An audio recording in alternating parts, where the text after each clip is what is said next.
Video ini hanya untuk mereka yang punya logika. Bagi yang tidak punya logika, skip aja. Anies Baswedan baru saja mengeluarkan pernyataan yang layak membuat kita bertanya-tanya. Dia menyatakan siap untuk menjadi calon presiden 2024. Tapi untuk itu, dia menunggu keputusan Ketua RT. Siapa yang dimaksud dengan Ketua RT? Anies tidak mengungkapkannya. Namun jelas dia mengatakan posisi sebagai capres itu adalah seperti Ketua Karang Taruna yang mendapat penugasan dari Ketua RT. Saya jelaskan dulu konteksnya. Anies ditanya wartawan soal pencapresan. Dia pada awalnya mengatakan dia ingin menuntaskan kewajibannya sebagai Gubernur DKI Jakarta sampai 16 Oktober mendatang. Tapi setelah itu dia bilang ketika RT memanggil dia untuk tugas sebagai pembina Karang Taruna di kampungnya, dia akan terima tugas itu. Jadi dia saat ini sedang menunggu panggilan tugas dari Ketua RT. Anies juga menyatakan panggilan tugas itu merupakan hal yang normal terjadi. Namun demikian, kata Anies, panggilan tugas itu di luar kendalinya sebagai seorang yang tidak berafiliasi dengan parpol manapun. Kalau ada panggilan tugas untuk kebaikan masyarakat, ujarnya, dia selalu siap. Tapi itu di luar kendalinya. Kalau di kampung, Pak RT yang mutusin, ujarnya. Lebih jauh dia bilang, di tingkat nasional ada yang punya kewenangan. Saya akan menuntaskan bila nanti ada panggilan. Bila sekarang belum ada panggilannya. Iya kan? Kita tunggu.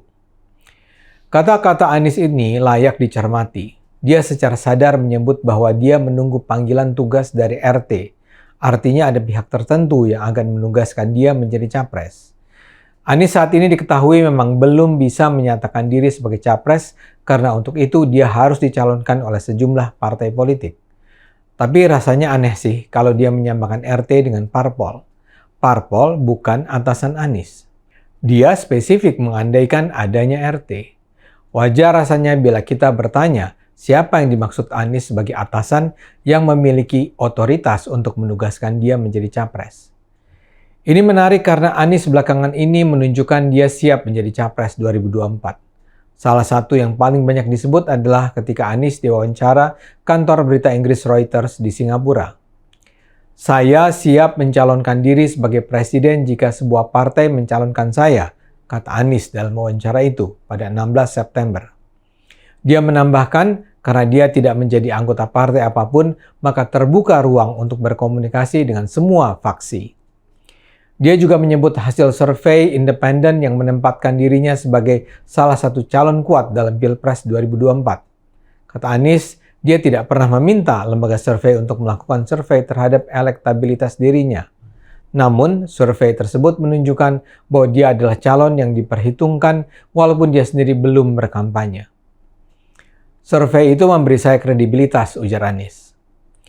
Anies juga menyamakan dirinya dengan Jokowi yang dulu juga merupakan Gubernur DKI Jakarta sebelum memenangkan gelaran Pilpres pada 2014. Jadi bisa Anda lihat, saat itu Anies menekankan bahwa dia siap tapi hanya bisa maju kalau ada parpol yang mendukungnya. Dia juga menunjukkan dia terbuka untuk bicara dengan pihak manapun dan dia sebenarnya memiliki tingkat elektabilitas yang tinggi. Sejauh ini memang sudah ada beberapa parpol yang menunjukkan ketertarikannya. Senin lalu beredar kabar bahwa Anies bertemu dengan para pimpinan partai politik dalam sebuah acara informal. Ia bertemu dengan Ketua Umum Partai Demokrat Agus Harimurti Yudhoyono (AHY), Ketua Umum Nasdem Surya Paloh, Presiden PKS Ahmad Syaihu, serta Yusuf Kala. Kelima orang itu bertemu di acara pernikahan anak politikus Nasdem Sugeng Suparwoto. Memang Ketua DPP Nasdem Willy Aditya menyatakan pada wartawan bahwa itu hanya pertemuan biasa dan bukan pertemuan khusus membahas soal koalisi dan mengusung capres. Kalau toh ada pembicaraan politik, itu sambil makan dan ketawa ketiwi serta salaman karena banyak orang di resepsi pernikahan tersebut, ucapnya. Namun rasanya berlebihan untuk percaya bahwa itu adalah pertemuan kebetulan. Tanda-tanda bahwa para tokoh politik itu beserta gerbong mereka akan mendukung Anies sudah terasa kuat.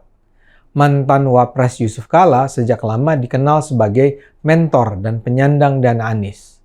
Surya Paloh dan Nasdemnya sudah menyebut Anies sebagai satu di antara capres yang akan mereka dukung bersama Ganjar Pranowo dan Andika Perkasa. Ketua DPP PKS Mardani Alisera juga menyatakan akan segera mendeklarasikan dukungan kepada Anies untuk menjadi Capres 2024. Begitu juga anggota Majelis Tinggi Partai Demokrat Syarif Hasan yang menyatakan partainya sudah memasukkan nama Anies dalam radar baca pres.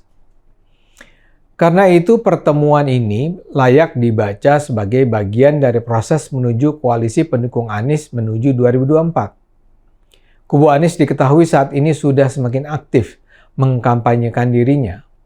Misalnya saja tersiar kabar bahwa di Malang, Jawa Timur, tim kampanye Anies sudah mulai menggunakan masjid di daerah itu untuk mendorong umat Islam memilih Anies.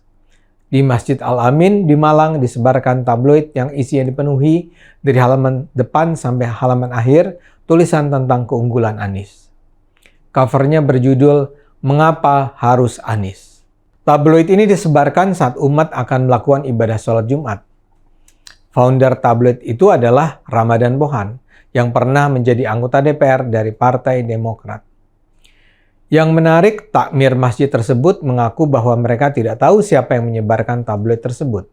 Mereka merasa kecolongan karena tanpa sepengetahuan pengurus tiba-tiba saja tabloid itu sudah menyebar. Itu juga sudah membuat marah Wali Kota Malang Sutiaji. Dia bahkan akan mengeluarkan edaran untuk Dewan Masjid Indonesia DMI Kota Malang agar kejadian serupa tak terulang kembali. Jangan bawa-bawa politik ke dalam masjid, ujarnya. Rasanya sih ke depan ini cerita semacam ini akan sering terdengar, terutama kalau Anies sungguh-sungguh menjadi capres. Tapi kembali ke pertanyaan awal. Kalau Anies menyatakan dia menunggu penugasan dari ketua RT, siapa sebenarnya yang dimaksud Anies? Siapa orang besar di belakang Anies?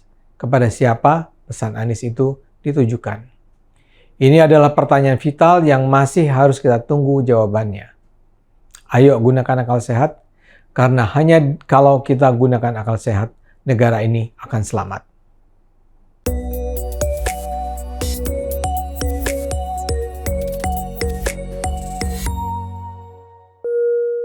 Video ini hanya untuk mereka yang punya logika.